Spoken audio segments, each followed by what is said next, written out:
Qui était soupçonnée d'avoir enlevé ses enfants à Trois-Rivières le mois dernier ne sera finalement pas accusée d'enlèvement.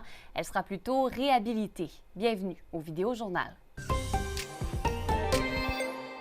C'était dans la nuit du 21 au 22 mars. Presque tout le Québec s'est fait réveiller en même temps à ce moment-là par le déclenchement de l'alerte Amber. À ce moment-là, les autorités cherchaient deux enfants de 2 et 4 ans, possiblement accompagnés de leur mère. Finalement, ils avaient été retrouvés sains et saufs quelques heures plus tard à Saint-Paulin, à une cinquantaine de kilomètres du centre-ville de Trois-Rivières.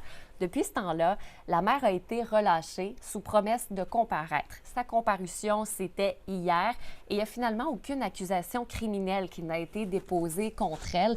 Le procureur de la Couronne a fait une demande pour, à la place de ça, lui mettre des conditions préventives pour s'assurer de la sécurité des enfants. Il n'a pas expliqué ce qui a mené à cette demande-là, mais compte le faire lors de la prochaine comparution de la mère le 4 mai.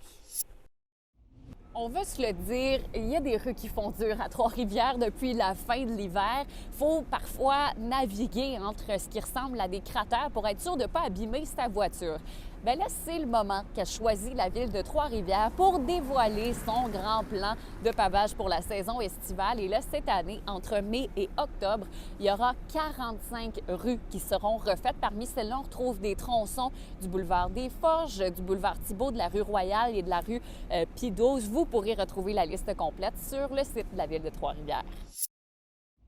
L'aventurier Drummondvillois Charles Lepage a réussi à gravir un nouveau sommet en fin de semaine, celui de l'Annapurna au Népal, qui est la 10e plus haute montagne au monde et, selon l'aventurier, l'une des plus dangereuses. Et ça, c'est pas seulement lui qui le dit.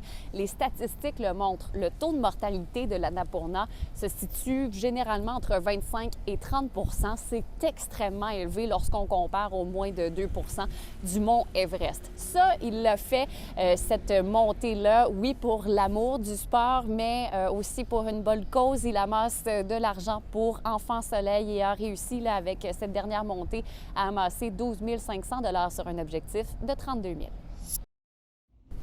Bon, bien, je pense à ça, puis je vais peut-être m'y mettre moi aussi. Je grimperai pas le K2 dans quelques mois, ça c'est sûr, mais il faut bien commencer à quelque part. Merci d'avoir été là, puis souhaitez-moi bonne chance!